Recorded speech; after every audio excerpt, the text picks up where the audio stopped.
मेरा नाम है मोहित और आपका स्वागत हमारे यूट्यूब चैनल हिस्ट्री चैंपियन में। तो जैसा कि आप जानते हो, आपका थर्ड और फोर्थ सेमेस्टर का जो पेपर होने वाला है ग्लोबल बिजनेस इन्वायरमेंट, उससे संबंधित जितने भी महत्वपूर्ण एमसीक्यू होने वाले हैं वो मैं आपको करवाने वाला हूँ। इस क्लास में आपका unit first, unit second, unit third और यूनिट फोर्थ, चारों के चारों यूनिट उनका रिवीजन होने वाला है। तो आपको क्या करना है, चैनल को सब्सक्राइब कर देना, वीडियो को लाइक कर देना और अपने दोस्तों को जरूर से शेयर करना है। तो चलो शुरू करते हैं अपन वीडियो को। साथ के साथ इसकी जो पीडीएफ है वो टेलीग्राम चैनल पे मिल जाएगी आपको। टेलीग्राम चैनल का लिंक है वो डिस्क्रिप्शन में दिया है, जाकर वहाँ से डाउनलोड कर लेना। और अन्य वीडियो भी अगर आपको देखने हैं तो उसका लिंक भी आपको डिस्क्रिप्शन में प्लेलिस्ट का लिंक दे रखा हूँ, वहाँ पे जाकर क्लिक करके आपको देख लेने और वीडियो देखना चाहते हो तो। अगले वाला क्वेश्चन है, इंटरनेशनल बिजनेस रेफर टू।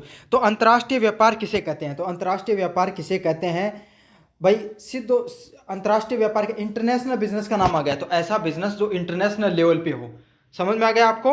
तो ट्रेड अक्रॉस नेशनल बॉर्डर्स, तो ऐसा राष्ट्रीय व्यापार जो जो आपका सीमाएं होती हैं, देश की कोई सीमा होती है वहाँ से किया गया व्यापार इंटरनेशनल बिजनेस के नाम से जाना जाता है। जैसे भारत ने चाइना के साथ ट्रेड किया, भारत ने अमेरिका के साथ ट्रेड किया, भारत ने अपना क्या नाम है श्रीलंका के साथ ट्रेड किया, भारत ने अपना सऊदी के साथ ट्रेड किया। तो जो देश से बाहर जो लेन देन होता है, व्यापार होता है, उसको क्या कहा जाता है? इंटरनेशनल बिजनेस के नाम से जाना जाता है। तो ये प्रश्न बहुत कॉमन था, कोई भी कर सकता है। निम्नलिखित में से कौन अंतर्राष्ट्रीय व्यापार का प्रकार है? तो इनमें से कौन सा प्रकार आपका, इनमें से जो प्रकार है वो जॉइंट वेंचर है। कौन सा होता है? Joint venture. तो जॉइंट वेंचर क्या होते हैं? जैसे अमेरिका की कंपनी है, अमेरिका की कंपनी मान लो अपन एप्पल है, और इंडिया की कंपनी कौन सी है? इंडिया की कंपनी अपनी लावा। दोनों ने मिलकर एक कोई नया फोन निकाला है, दोनों ने मिलकर एक नया फोन निकाला, नई टेक्नोलॉजी लॉन्च की। तो ये क्या होगा? जॉइंट वेंचर प्रोडक्ट होगा, जिसमें दो देशों की कंपनी आपस में मिलकर कोई नया प्रोडक्ट लॉन्च करे मार्केट में, उसी को क्या कहा जाता है? जॉइंट वेंचर के नाम से जाना जाता है, और इसे संयुक्त उद्यम के नाम से भी जानते हैं। 3 नंबर प्रश्न की बात करूं, which factor is a part of external environment. बाहरी पर्यावरण का कौन सा घटक है? तो इनमें से कौन सा घटक वो बाहरी पर्यावरण है? तो टेक्नोलॉजी एडवांसमेंट है। वो क्या होती है? तकनीकी जो प्रगति होती है, वो कोई भी बिजनेस हो गया, कोई भी व्यापार होगा, उसका बाहरी घटक होता है, वो कंपनी के अंदर नहीं होता है। वो चीज़ें बाहर जो डेवलप होती रहती हैं, टेक्नोलॉजी बदलती रहती है, बस उसको आपको अपनी कंपनी के अंदर लाना होता है, उसको इम्प्लीमेंट करना होता है। अब मैं आपको समझाऊं कैसे। जैसे अब क्या हो गया, अब एआई का ज़माना आ गया। पहले किसका ज़माना था? कंप्यूटर का ज़माना था। अब क्या आ गई? एआई आ गई। तो एआई है वो आपकी कंपनी में तो होगी नहीं डेवलप, वो तो बाहर किसी ने डेवलप किया है, चैट जीपीटी वगैरह और जो अलग अलग कंपनियां जो काम कर रही हैं वो। तो एआई बाहर डेवलप की हुई, लेकिन अब आपको अपनी कंपनी में इंप्लीमेंट करना है। समझ में आ गया? लेकिन वो डेवलप तो बाहर हुई है ना, इसलिए वो क्या एक्सटर्नल फैक्टर है आपका, टेक्नोलॉजी एडवांस, तकनीकी प्रगति है वो। और बाकी की मार्जिनल स्टाइल मतलब प्रबंधी है। तो आप अपनी कंपनी को किस तरीके से प्रबंधन करते हो, ये स्टाइल किस में आती है? आपको कंपनी के अंदरूनी उसमें आती है। एम्प्लॉय अटेंडेंस, तो कर्मचारियों की जो उपस्थिति है, जो कर्मचारी आपकी कंपनी के अंदर आते हैं, उनकी उपस्थिति आपकी कंपनी के भीतर ही होती है, आपकी कंपनी का ही उसमें लेन देन होता है। ऑफिस डिजाइन, तो कार्यालय का आप किस प्रकार का डिजाइन करते हो, ये भी इसका भी संबंध आपकी कार्यालय से ही होता है। अगले वाला प्रश्न है, पॉलिटिकल इन्वायरमेंट इंक्लूड्स, तो राजनीतिक पर्यावरण में शामिल है। तो राजनीतिक पर्यावरण में क्या चीज़ शामिल होती है? सही आंसर होगा ऑप्शन ए, गवर्नमेंट पॉलिसीज हैं, सरकारी नीतियां हैं, वो आपकी राजनीतिक पर्यावरण में शामिल होती हैं। तो इसका सही आंसर क्या होगा? ऑप्शन नंबर ए है वो सही आंसर हो गया। गवर्नमेंट की जितनी भी पॉलिसियां होती हैं वो सारी की सारी आपकी राजनीतिक पर्यावरण से संबंधित होती हैं। समझ में आ गया आपको? तो मतलब आपको पता है, सरकार कोई भी नीति बनाई, जैसे इंडिया ने मेड इन इंडिया नाम का एक क्या था, एक प्रोग्राम लॉन्च किया था, जिसमें क्या गया, भारत में जितने बिजनेस हैं उनके प्रोडक्ट को बाहर उनको प्रमोट करना, बाहर इंडिया की इंडस्ट्रीज को प्रमोट करने के लिए। तो ये राजनीति से संबंधित है, क्योंकि राजनेता होते हैं वही तो सरकार में नीतियां बनाते हैं, इसीलिए जो गवर्नमेंट की सरकारी नीतियां होती हैं वही राजनीति से संबंधित होती हैं। Economic environment impact the international business through. तो आर्थिक व्यापार अंतर्राष्ट्रीय व्यापार को कैसे प्रभावित करता है? तो जो आर्थिक व्यापार होता है, पैसे का जो लेन देन होता है, वो इंटरनेशनल बिजनेस को किस तरीके से प्रभावित करता है? तो किस तरीके से करता है? कर के माध्यम से। अब देखो, अभी जो डोनाल्ड ट्रंप है, अमेरिका का जो राष्ट्रपति है, वो किसकी बात कर रहा था कि मैं इस देश पर इतना टैक्स लगा दूंगा, इस देश पे इतना टैक्स लगा दूंगा। वो नीति लेकर आया कौन सी टैक्स की, रेसिप्रोकल टैक्स की। अब रेसिप्रोकल टैक्स क्या होता है, जितना जैसे भारत है, भारत अमेरिका की कोई कंपनी एप्पल का फ़ोन यहाँ पर आ रहा है तो उस पर हम 30% टैक्स लगाते हैं, समझ में आ गया। तो उस अब अमेरिका ने क्या किया कि भारत अगर 30% टैक्स लगा रहा है अमेरिका की चीज़ों पर तो अब अमेरिका भी 30% टैक्स लगाएगा। पहले ऐसे नहीं होता था, पहले अमेरिका का टैक्स है वो हमारे टैक्स से कम होता था। तो इसी को क्या बोला जाता है, रेसिप्रोकल के टैक्स के नाम से जाना जाता है। तो इंटरनेशनल व्यापार है वो टैक्स पर निर्भर करता है। अब कहोगे सर टैक्स पर कैसे निर्भर करता है, तो जैसे कि आप एक बात समझो, दो फोन है phone A phone B, phone A America में बना है, फोन बी है वो इंडिया में बना है। अब क्या हुआ, फोन ए की डिमांड है, भाई ए है वो अमेरिका में ना थोड़ा बढ़िया प्रोडक्ट है तो उसकी डिमांड बहुत ज़्यादा बढ़ने लग गई, और इंडिया वाला जो है उसकी डिमांड थोड़ी कम हो गई। तो क्या क्या सरकार ने क्या नियम बनाया कि भाई सरकार को लगता है फोन ए के कारण हमारा नुकसान हो रहा है आर्थिक रूप से, तो इस पर उन्होंने क्या कर दिया, 20% टैक्स एक्स्ट्रा लगा दिया। मतलब अब जो चीज़ पहले 10,000 की आती थी अब वो कितने की आने लगी, 12,000 की आने लगी। अब भारत का है फोन भी, वो पहले भी 10,000 का था और अभी भी 10,000 का है। तो लोग क्या करेंगे, बहुत अधिक संभावना है कि जो फोन बी को ज़्यादा खरीदने लग जाएंगे लोग, समझ आया। भाई कोई चीज़ की कीमत आपको ज़्यादा पड़ रही है और कोई चीज़ उसकी कीमत कम पड़ रही है, और जो चीज़ है मतलब कोई वस्तु वो भी समान सी है बराबर क्वालिटी का, तो अपन क्या खरीदेंगे, सस्ती वाली खरीदेंगे ना। तो बस यही फर्क आ जाता है। तो कर की दरें बढ़ा दी जाती हैं, घटा दी जाती हैं, इसलिए अंतर्राष्ट्रीय व्यापार है वो प्रभावित होता है।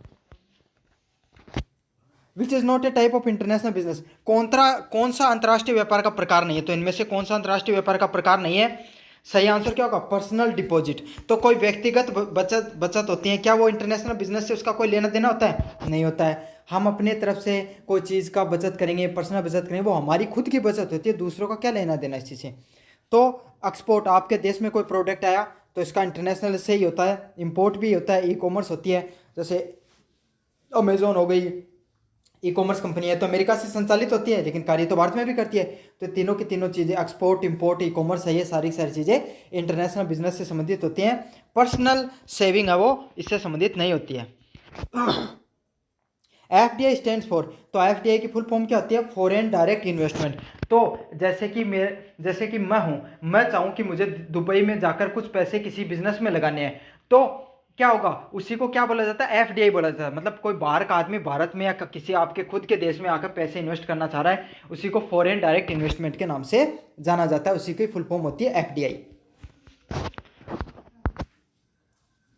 इंपोर्ट मीन्स, तो आयात का अर्थ क्या होता है, तो आयात का अर्थ क्या होता है, बाइंग फ्रॉम अनदर कंट्री। तो किसी अन्य देश से आप कोई चीज़ खरीद रहे हो उसी को क्या कहा जाता है, आपको इंपोर्ट के नाम से जाना जाता है। तो कोई अन्य देश है, दूसरे देश से आपने कोई चीज़ प्रोडक्ट खरीदा, उसी को आपने आयात के नाम से जानते हैं, इंपोर्ट के नाम से जानते हैं। Which country is not a part of WTO, तो वर्ल्ड ट्रेड ऑर्गेनाइजेशन का भाग कौन सी कंपनी नहीं है, तो सही एग्जांपल होगा option number C, North Korea है वो WTO का भाग नहीं है। बाकी अमेरिका, भारत और कनाडा है वो सारे के सारे क्या भाग है, और लगभग देश कोई भी इसमें आए तो कर देना, बस नॉर्थ कोरिया नहीं है। क्यों नहीं है, क्योंकि उस पर सेंसन्स लगे हुए हैं पूरी दुनिया के सेंसन मतलब प्रतिबंध। नॉर्थ कोरिया, उस पर किम जोन है वो वहाँ का तानाशाह, इसलिए उसको WTO व्यापार करने का कोई भी अधिकार नहीं दिया है उसकी नीतियों की वजह से। तो इसका सही आंसर क्या हो, ऑप्शन नंबर सी है, वो WTO का भाग नहीं है। इसका आंसर में ऑप्शन में यही आपको उत्तर मिलेगा अगर प्रश्न आ गया तो। A joint venture is formed between, तो संयुक्त उद्यम कितने लोगों के बीच में होता है, तो कितने लोगों के बीच में होता है संयुक्त उद्यम। भाई इकट्ठी बात है कि संयुक्त की, तो दो आदमी तो कम होगा ना, बस उद्यम मतलब बिजनेस, तो दो लोगों के बीच में बिजनेस उसी को संयुक्त उद्यम कहा जाता है। इसका सही आंसर क्या, ऑप्शन नंबर सी होगा। अब अपन रिवाइज करेंगे यूनिट नंबर जो आपकी 2 है उसको। What is the international business, तो अंतर्राष्ट्रीय व्यापार का होता है, तो वही सेम पर्सन रिपीट हो गया ये, लेकिन कोई नहीं, दो देशों के बीच में व्यापार को इंटरनेशनल बिजनेस कहते हैं। एक नई डेफिनेशन है, दो देशों के व्यापार का को इंटरनेशनल बिजनेस कहते हैं। बॉर्डर पार कोई बिजनेस हो उसको भी इंटरनेशनल बिजनेस कहते हैं। अगले वाला पर्सन है, which is not a type of international business, तो इनमें से कौन सा इंटरनेशनल बिजनेस नहीं है। एक्सपोर्ट इंपोर्ट भी होता है, लाइसेंसिंग भी होता है, फ्रेंचाइजी भी होता है, लेकिन खुदरा डोमेस्टिक जो रिटेलिंग है वो नहीं होता है। आप देखो एक्सपोर्ट इंपोर्ट तो होता है, ये तो सबको ही पता आपको। लाइसेंसिंग, तो जैसे मेरी कोई कंपनी है, मेरी कंपनी यूनिवर्सिटी चैंपियन मान लिया कोचिंग खोल ली मैंने, और अब वो क्या हो गई, वही कोचिंग मैं अब कहाँ पर खोलना चाहता हूँ, वही कोचिंग अमेरिका, ब्रिटेन और आपके जो एशिया के और ये समझ लो श्रीलंका में खोलना चाहता हूँ। तो मैंने क्या किया, कोई वहाँ के व्यक्ति को हायर किया और उसको लाइसेंस दे दिया, और वो क्या कर दिया, अब उसने मेरे नाम से वहाँ पर कोचिंग खोल ली। तो इसको किस नाम से जाना जाता है, फ्रेंचाइजी के नाम से भी जाना जाता है और लाइसेंसिंग के नाम से भी जाना जाता है। तो समझ में आ गया आपको, जो मैंने दी है मेरे अधिकार के थ्रू मेरे नाम से खुलेगी वो फ्रेंचाइजी है, और लाइसेंसिंग जो मैंने लाइसेंस दिया कि भाई आप जाके वहाँ पे खोल सकते हो, या कोई वहाँ की देश है वो मेरे को लाइसेंस दे दे कि वहाँ पे जाके आप अपनी जो बिजनेस है उसको खोल सकते हो, उसी को क्या कहा जाता है, फ्रेंचाइजी और लाइसेंसिंग के नाम से जानता है। तो ये तीनों की तीनों चीज़ें इंटरनेशनल बिजनेस से संबंधित हैं। लेकिन घरेलू शब्द आ गया तो आपको पता भाई अपना देश की बात होगी, यदि तो घरेलू शब्द आओगे तो बस इसको टिक मार के आ जाना, आपको घरेलू से संबंधित आ जाए तो। फ्रेंचाइजी जो टाइप ऑफ, तो फ्रेंचाइजी किसका टाइप होता है, इंटरनेशनल व्यापार का। तो जहाँ पर आप मैकडोनाल्ड देखते हो, हीरो होंडा, सैमसंग, जितनी भी बाहर की कंपनियां, ये किसके थ्रू यहाँ पे भारत में काम कर रही हैं, फ्रेंचाइजी कॉन्सेप्ट के तहत कार्य कर रही हैं। तो जहाँ जैसे कि आपका एक व्यापार है अब आपने क्या किया, आपका व्यापार जयपुर शहर में, अब आपका अच्छा जयपुर शहर में आप अच्छे पॉपुलर हो गए, तो अब आपने क्या सोचा, आपने जयपुर, उदयपुर या फिर और अधिक और जगह अपनी दुकानें खोलने की सोची। लेकिन अब वहाँ पर आप क्या करोगे, आप खुद तो सारी जगह नहीं पहुँच सकते, सब सारी जगह आप तो सामान नहीं पहुँचा सकते, तो आप क्या करोगे, वहाँ के लोगों से कॉन्टैक्ट किया, उसमें से कोई एक व्यक्ति इच्छुक हुआ कि भाई मैं खोलना चाहूँ थारी फ्रेंचाइजी, नाम हो अच्छे पॉपुलर है, चला है ना, क्या कर दिया आपने, उसको क्या कर दिया, अपना नाम, लोगो और सेम टू सेम प्रोडक्ट जो आप बनाते हो वो यूज कर सकते हो। बस आपका जितना प्रॉफिट होगा, लेन देन आप करोगे, वो सब कुछ आपका होगा, बाकी सारी चीज़ें आपको फिक्स मेरे नाम का यूज करने की कुछ 10,000 20,000 रुपये आपको देने होंगे। उसी को फ्रेंचाइजी कॉन्सेप्ट कहा जाता है। अब तो समझ में आ गया होगा आपको अच्छे से चीज़ें। A major benefit of international business, तो अंतर्राष्ट्रीय व्यापार का एक प्रमुख लाभ क्या होता है, तो क्या लाभ होता है, एक प्रमुख लाभ वैश्विक बाजार तक पहुंच, access to the global market, मतलब आपकी पहुंच है वो पूरी दुनिया तक पहुंच जाती है, आप सारी दुनिया में अपना नाम कर सकते हो। तो इसी को क्या कहा जाता है, अंतर्राष्ट्रीय व्यापार का ये लाभ होता है कि आप है वो सारी दुनिया में आपका नाम हो जाता है इस चीज़ से। 5 नंबर प्रश्न की बात करूँ, लाइसेंसिंग मीन्स, तो लाइसेंसिंग होती है वो किससे संबंधित होती है, वो संबंधित होती है giving right to use brand और प्रोडक्ट, तो किसी भी ब्रांड या उत्पाद का प्रयोग करने का अधिकार देना लाइसेंसिंग के नाम से जाना जाता है। तो मतलब आप कोई भी, जैसे एडिडास है, अब एडिडास ने लाइसेंसिंग दे दिया किसी व्यक्ति को कि आप उसके ब्रांड व उपयोग, ब्रांड का नाम और उसका जो उत्पाद है, उसके जो प्रोडक्ट है उनको यूज कर सकते हो, उसी को लाइसेंसिंग के नाम से जाना जाता है।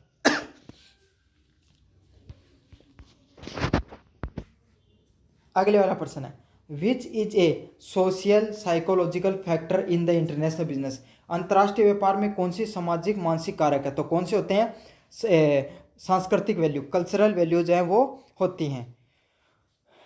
तो देखो सामाजिक मानसिक, इसमें कल्चरल वैल्यू क्या होगी, कोई भी देश है, जैसे भारत है, भारत का खाना अपने भोजन से लेंगे अपन, भारत में कैसा भोजन चलता है, अपना शुद्ध शाकाहारी भोजन ज़्यादातर चलता है। अब पिज्ज़ा हो गए, बर्गर हो गए, वो जैसी चीज़ें आज के समय तो हम खाने लगे, लेकिन आज से 10 से 15 साल पहले सोचो, कोई पिज्ज़ा बर्गर की दुकान लगाता तो क्या वो जल्दी से चलती, नहीं चलती, क्यों, क्योंकि हम सांस्कृतिक रूप से उन चीज़ों को स्वीकार नहीं करना चाहते थे।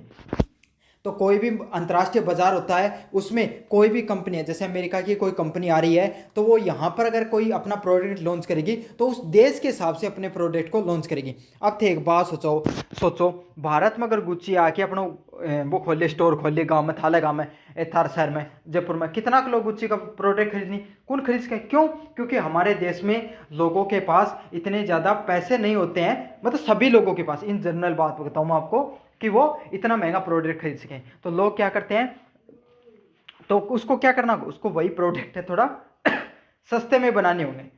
समझ में आ गया। अब ऐसे देख लो, चाउमीन हो गया, बर्गर हो गया, ये सब चीज़ें कहाँ की हैं, चाइनीज चीज़ें हैं, लेकिन अब अपने भारत में आई हैं वो सब फूड, तो उसमें उनका भारतीयकरण देखने को मिल गया। वहाँ पर आपको जो मतलब क्या पर मीट वगैरह ज़्यादा डाला जाता है, नॉनवेज ज़्यादा डाला जाता है, और उनका बनाने का तरीका भी अलग है। लेकिन भारत में कैसे मिलने लगी, वेजिटेबल वाली चीज़ें मिलने लगी। तो समझ में आ गया ना आपको, जो विदेशी चीज़ होती है उसको भारतीय या कोई भी देश में आके उसके संस्कृति के हिसाब से चीज़ें बनानी होती हैं, वही क्या कहलाती है, सोशियो और साइकोलॉजिकल फैक्टर के नाम से जानी जाती हैं। Which of the following is a legal factor affecting the international business, तो कौन से कानूनी कारक है जो अंतर्राष्ट्रीय व्यापार को प्रभावित करते हैं, तो कौन से करते हैं, एक्सपोर्ट ड्यूटीज। तो मैंने पहले बता दिया था आपको, जो टैक्स वगैरह होते हैं वही क्या होते हैं, ड्यूटी वगैरह होती है इंटरनेशनल एक्सपोर्ट इंपोर्ट पर, वही जो इंटरनेशनल बिजनेस होता है उसको क्या करते हैं, प्रभावित करते हैं। तो इसका सही आंसर क्या ऑप्शन नंबर बी होगा, एक्सपोर्ट ड्यूटीज है, निर्यात शुल्क हैं, वही आपको प्रभावित करते हैं अंतर्राष्ट्रीय बाजार को। 8 नंबर प्रश्न है, राजनीतिक वातावरण में क्या शामिल होता है, तो राजनीतिक वातावरण में क्या शामिल होता है, सरकार की नीतियां और स्थिरता।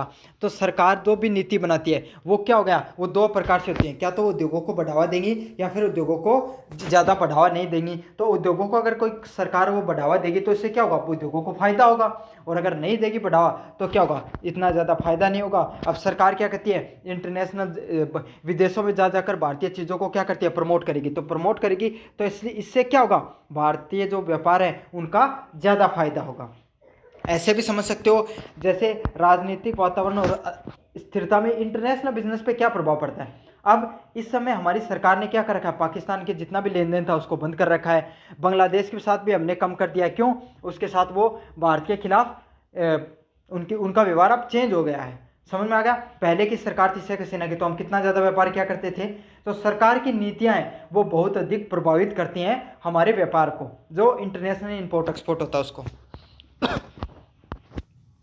An example of economic environment factories, तो आर्थिक वातावरण का एक उदाहरण है, तो आर्थिक वातावरण का क्या उदाहरण होता है, जीडीपी है, घरेलू सकल जो उत्पाद है वही क्या आपका है, वो इन्वायरमेंट को, आर्थिक वातावरण है उसको प्रभावित करता है। 10 नंबर प्रश्न की बात करूं, इंपोर्टिंग मीन्स, तो इंपोर्टिंग क्या होती है, आयात करने का अर्थ। तो आयात करने का अर्थ क्या होता है, किसी भी देश को माल लाना, तो आयात इंपोर्ट करना, इन से याद कर लो आप, इंपोर्ट को किससे याद करो, इन से याद कर लो। इनका तो अर्थ पता हो आपको, अंदर आना, समझ में आ गया, इनका अर्थ क्या होता है, अंदर आना। तो कोई भी चीज़ अंदर आ रही है, अब अंदर कहाँ आएगी, अपने देश में आएगी। बाहर से कोई चीज़ अंदर आती है ना, तो यही होता है कि बाहर का जो प्रोडक्ट है, जैसे एप्पल का फ़ोन समझ लो, तो एप्पल का फ़ोन कहाँ आ रहा है, इंडिया में आ रहा है। इसको ऐसे भी, अगर इनसे भी आपको इंग्लिश भी नहीं आती तो ऐसे याद कर लो, इंडिया से याद कर लो, इनको इंडिया से याद कर लो। कोई भी बाहर की चीज़ है वो इंडिया में आ रही है, अंदर आ रही है, भारत के अंदर आ रही है। समझ में आ गया आपको। तो आयात का अर्थ क्या होता है, किसी देश में माल को लाना। या आपकी यूनिट नंबर 2 उसको रिवाइज करा दिया मैंने, अब यूनिट नंबर 3 की तरफ पहुंचेंगे अपन। व्हाट इज एक्सचेंज रेट, तो एक्सचेंज रेट क्या होती है, विनिमय दर क्या होती है, तो विनिमय दर होती है price of one currency in term of another, तो एक मुद्रा की कीमत दूसरी मुद्रा से, मतलब आज के समय $1 की वैल्यू कितनी है, लगभग 85 के आसपास मान लो आप, अप्रोक्स 85 मान लो, इतने रुपए के, तो आपको 85 रुपये देने होंगे भारत के, एक रुपया सिक्का 85 मिला के दोगा ना कोई बैंक में, जना वो $1 था मिला को। तो समझ में आ गया, एक करेंसी को दूसरी करेंसी के साथ तुलना करने पर उसकी कितनी कीमत होती है, उसी को क्या कहा जाए, विनिमय के नाम से जाना जाता है, एक्सचेंज रेट के नाम से जाना जाता है। समझ में आ गया आपको। The system where exchange rate is determined by demand and supplies, तो जहां विनिमय दर मांग और पूर्ति के आधार पर होती है वो क्या कहलाती है, वह प्रणाली क्या कहती है, फ्लेक्सिबल एक्सचेंज रेट। मतलब अब भारत का बाजार है ना वो फ्लेक्सिबल एक्सचेंज रेट पर ही कार्य करता है, मतलब भारत में कितनी, जैसे भारत में क्या होता है, भारत का जो इंपोर्ट एक्सपोर्ट है वो डॉलर पर ज़्यादा निर्भर करता है, मतलब हम चाहे इंपोर्ट करें चाहे एक्सपोर्ट करें, हम किस में करेंगे, तो डॉलर में करेंगे। तो डॉलर की क्या है, डिमांड ज़्यादा है, और रुपए की डिमांड क्या होती है, इंटरनेशनल मार्केट में क्या है, कम है, तो इसलिए डॉलर है उसकी वैल्यू क्या हो गई, ज़्यादा हो गई, वो ज़्यादा महंगा होता चला जाएगा और भारतीय रुपया कम होता चला जाएगा। तो क्या हुआ, डिमांड एंड सप्लाई, मतलब मांग और पूर्ति पर। तो मांग अगर डॉलर की ज़्यादा बढ़ गई, इंटरनेशनल बाजार में जो व्यापार ज़्यादा हो गया, तो क्या हो गया, डॉलर की वैल्यू बढ़ जाएगी, और अगर मांग कम हो गई तो डॉलर की वैल्यू कम हो जाएगी। तो एक उदाहरण से समझा रहा हूँ, ये किस प्रकार की होती है, फ्लेक्सिबल हो, मतलब कम बत्ती कोई चीज़ होती है बात है मेरे, फ्लेक्सिबल हुई है, लचीली हुई है, बस यहाँ याद कर लो, या भी तरीकों में याद नहीं हुआ तो। In fix exchange rate, the exchange rate are, तो जो फिक्स एक्सचेंज रेट होती है ना वो किस पर निर्भर करती है, सरकार पर निर्भर करती है। अब चाइना है, चाइना की जो बिजनेस होते हैं, चाइना की जो वैल्यू होती है वो किस पर निर्भर करती है, सरकार पे करती है। सरकार चाहे तो क्या कर देती है, पैसे की वैल्यू घटा देती है, सरकार चाहे तो घटा देती है। अब इंडिया में भी 1992 से पहले यही नियम था, लेकिन उसके बाद में हमें उस चीज़ों को बदल कर क्या करना पड़ा, फ्लेक्सिबल एक्सचेंज रेट पर लाना पड़ा। समझ में आ गया आपको को, मुझे पता, हाँ वापस बता दूंगा मैं आपको। स्थिर विनिमय दर, स्थिर विनिमय दर क्या होगी, एकदम स्थिर रहेंगे, और किस पर निर्भर करेंगे, सरकार पर निर्भर करेंगे।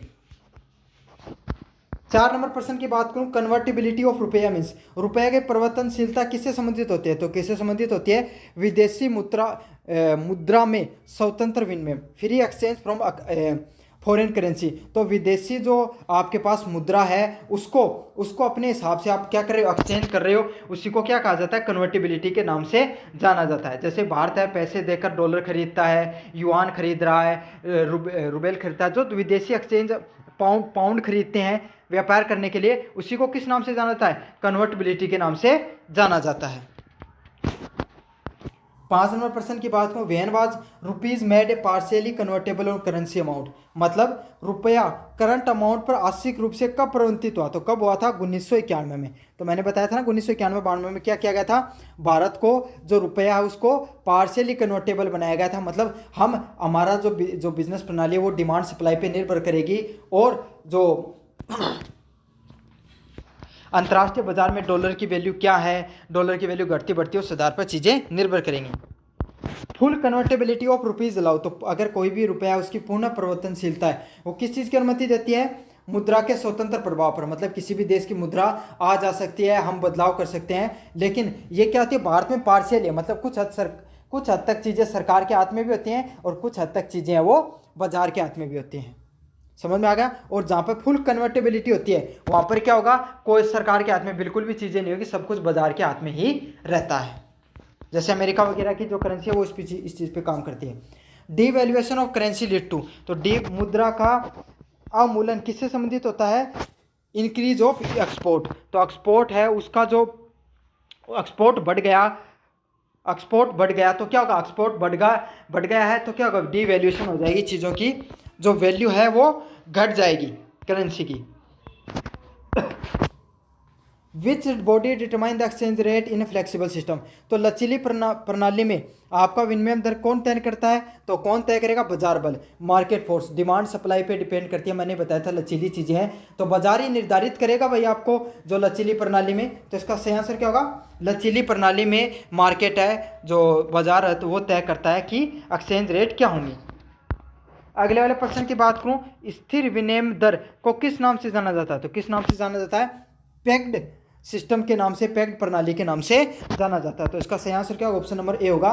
पेग्ड प्रणाली है उसको स्थिर विनिमय दर के नाम से जाना जाता है।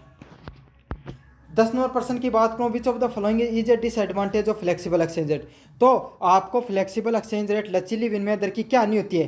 तो क्या होती है? हाई वोलेटिलिटी, उच्च अस्थिरता देखने को मिलती है। मतलब लचीली दर होगी उसमें क्या होगा?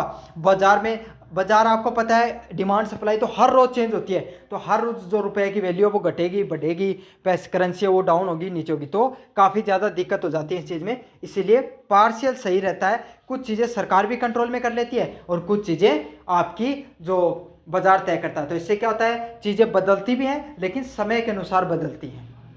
आपको समझ में आ गया सही चीज़, सारी की सारी चीज़ें। मैं आपको यूनिट नंबर 3 है उसका रिवीजन करा दिया। बढ़ेंगे यूनिट नंबर 4 की तरफ। निम्न में से कौन सा एशियान देश का सदस्य नहीं? तो कौन सा नहीं है? भारत है वो एशियान देशों का सदस्य नहीं है। तो ये आपको ऐसा कैसा याद कर लेना है, साउथ एशियन देशों की जो कमेटी होती है, मतलब दक्षिण एशियन देश होते हैं, एशिया के देश होते हैं, उनके द्वारा बनाया गया संगठन होता है, इसमें भारत सदस्य नहीं है। सार्क वॉज फॉर्मड इन, तो सार्क किस देश कब बना था?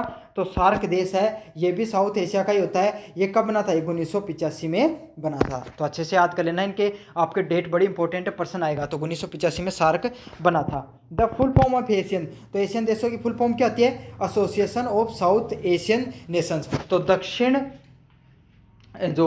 दक्षिण एशिया के जो देश हैं उनका क्या होता है? एसोसिएशन है, संगठन को क्या बोला जाता है? एशियान के नाम से जाना जाता है। बहुत मोस्ट इंपॉर्टेंट है ये वाली जो फुल फॉर्म है, अच्छे से याद कर लेना, association of south east Asian Nations. FDI inflow boost, तो एफडीआई में प्रभाव कैसे पड़ता है? डोमेस्टिक इन्वेस्टमेंट से। तो ज़्यादा से ज़्यादा लोग, विदेशी लोग हैं वो भारत में आके इन्वेस्टमेंट करेंगे, तो इससे क्या होगा? एफडीआई है उसका जो लेन देन है वो बढ़ेगा, घरेलू निवेश है वो बढ़ जाएगा। तो इसका सही आंसर क्या होगा? ऑप्शन नंबर बी होगा, डोमेस्टिक इन्वेस्टमेंट है वो बढ़ जाएगा इस चीज़ से। अगले वाला है ग्लोबलाइजेशन प्रमोट। तो ग्लोबलाइजेशन किस चीज़ को बढ़ाता है? राष्ट्रों के बीच निर्भरता को, इंडिपेंडेंस अमंग नेशन। तो देश होते हैं वो एक दूसरे पर निर्भर करते हैं, इस चीज़ को बढ़ाता है क्या? ग्लोबलाइजेशन है वो इन सब चीज़ों को बढ़ाता है। तो ग्लोबलाइजेशन क्या होता है? वैश्वीकरण, मतलब एक देश है वो दूसरे देश के व्यापार पर निर्भर करता है, उसी को क्या कहा जाता है? ग्लोबलाइजेशन कहा जाता है। और आज के समय ग्लोबलाइजेशन बहुत बढ़िया, इसलिए तो अमेरिका क्या करता है? सभी लोगों को धमकाता रहता है कि भाई मैं आप पे इतना टैक्स लगा दूंगा, इतना टैक्स लगा दूंगा। क्यों? क्योंकि सारे देश वो अमेरिका में अपना प्रोडक्ट बेचना चाहते हैं, वहाँ पर ज़्यादा मुनाफा होता है। यूरो करेंसी का बाजार किससे संबंधित है? तो किससे संबंधित है? विदेशी मुद्राओं का अंतर्राष्ट्रीयकरण जमा करना। तो हर देश को, आपको पता है भाई, जो मैंने बताया था अंतर्राष्ट्रीय बाजार में लेन देन किस पैसे किस में होता है? रुपए में नहीं होता है, डॉलर में होता है, या फिर जो पाउंड हो गया उसमें होता है, या फिर जो चाइना की करेंसी है युआन में होता है, या फिर आपको रूबेल जो रशिया की करेंसी है उसमें होता है, या फिर जो अरब की करेंसीज में भी हो जाता है, लेकिन मोस्टली डॉलर, पाउंड और युआन में, इनमें से होता है। होगा उसी को क्या बोला जाता है? यूरो करेंसी के नाम से जाना जाता है। जो विदेशी मुद्राएं उनको जमा करने के नाम से जानते हैं। अगले वाला प्रश्न, निम्नलिखित में से कौन सा सार्क देशों का उद्देश्य है? तो क्या उद्देश्य होता है? क्षेत्रीय सहयोग को बढ़ाना। मतलब जो साउथ एशिया के देश हैं, जो दक्षिण एशिया के देश हैं, उनके बीच में एक दूसरे का जो सहयोग है उसको बढ़ाने को क्या कहा जाता है? आपको किस नाम से जानते हैं? आपको क्षेत्रीय संगठन उनको बढ़ाने का कार्य करता है वो। अगले वाले बात करूँ मैं, मानव संसाधन विकास में क्या शामिल होता है? तो मानव संसाधन विकास में ह्यूमन रिसोर्स डेवलपमेंट में क्या शामिल होता है? शिक्षा और कौशल का विकास करना। मतलब आपका एजुकेशन और स्किल डेवलपमेंट है, वो सब चीज़ें आपकी मानव विकास में आएंगी। क्यों? मानव के संसाधन कहते हैं भाई, कोई आदमी के संपदा है, शिक्षा और स्किल होगी तो वही क्या हो, कोई देश है डेवलप करेगा। कोई देश जितना ज़्यादा एजुकेटेड होगा, उसके पास उनके लोगों के पास जितनी ज़्यादा स्किल होंगी, उतनी ज़्यादा इंडस्ट्रीज हैं वो बढ़ेंगी, उतना ज़्यादा वो देश विकसित होगा। अगले वाले प्रश्न की बात करूं, वैश्वीकरण की एक प्रमुख चुनौती है। तो क्या चुनौती होती है? जॉब का डिस्प्लेसमेंट होना। मतलब जो रोजगार होता है वो बदलता रहता है। क्यों? क्योंकि आपको पता है भाई, भारत में कोई विदेशी कंपनी आ गई, अब उसने क्या कर लिया? उसने भारत की चीज़ों को डिस्प्लेस कर दिया, तो क्या जॉब में कमी आने लग जाएंगी। जैसे दो चीज़ें थी, ऐसे समझो। अब इलेक्ट्रॉनिक का सामान कहाँ से बनता है? इलेक्ट्रॉनिक का सामान चाइना से ज़्यादातर आता है और इंडिया में कम होता है। तो अब क्या होता है, कोई इंडिया की कंपनी थी, वो उसका तगड़ा नाम था, अब क्या हो गए, लोग चाइना से वो चीज़ लाकर यहाँ पर बेचने लग गए। तो अब क्या हो, जो अपनी भारत की इंडिया की कंपनी थी, वहाँ के कर्मचारियों को तो क्या करेगा, अब ज़्यादा माल नहीं बिकेगा तो उनको हटना पड़ेगा। तो यही है आपका ग्लोबलाइजेशन की सबसे बड़ी चुनौती क्या होती है? जॉब चले जाते हैं इससे। किसी अंतर्राष्ट्रीय कंपनी का कार्य सामाजिक रूप से उत्तरदायित्व माना जाता है। कब माना जाता है? ग्रामीण क्षेत्र में शिक्षा को बढ़ावा देना। तो क्या करेगी? मतलब एमएनसीज होती है, उनका क्या कार्य होता है कि वो ग्रामीण क्षेत्र में अपना कुछ पैसा है जो इतना वो कमाती है, उसमें कुछ लोग जो ग्रामीण क्षेत्र है उसमें अपना पैसा इन्वेस्ट करें उनके बच्चों की शिक्षा के लिए। अगला प्रश्न है, which country receive highest FDI in south Asia? तो कौन करती है? भारत है, वो सबसे ज़्यादा फॉरेन डायरेक्ट इन्वेस्टमेंट है वो कैरी करती है साउथ एशिया में। तो सबसे ज़्यादा इन्वेस्टमेंट कहाँ किया जाता है? और देशों के द्वारा भारत में किया जाता है, एफडीआई के द्वारा। समझ में आ गया? सबसे ज़्यादा भारत में व्यापारिक पैसा आता है विदेशों से। Which is the characteristics of euro currency? तो यूरो करेंसी की क्या विशेषता होती है? तो क्या होती है? लेस रेगुलेटेड डिपॉजिट, कम नियंत्रित जमा। मतलब इसको कम जमा किया जाता है, कम मात्रा में जो जमा किया जा सकता है इसको। अगले वाला प्रश्न है, एशियन देश की सदस्यता क्या लाभ होता है? संयुक्त सदस्यों के बीच में मुक्त व्यापार। मतलब ऐसे देश की अगर सदस्यता है तो आपको क्या कर सकते हो? टैक्स फ्री वहां पर आपको ट्रेड करने का अधिकार मिल जाता है। तो ये तो थी आपकी यूनिट नंबर 4। तो ग्लोबल बिजनेस एनवायरनमेंट से संबंधित आपके जितने भी जो प्रश्न थे, मैंने उनको जो यूनिट है उनको रिवाइज करवाया है। और आपको कैसा लगा वीडियो जरूर से बताना, चैनल को जरूर से सब्सक्राइब कर देना और अपने दोस्तों के बीच में जरूर से शेयर करना। धन्यवाद।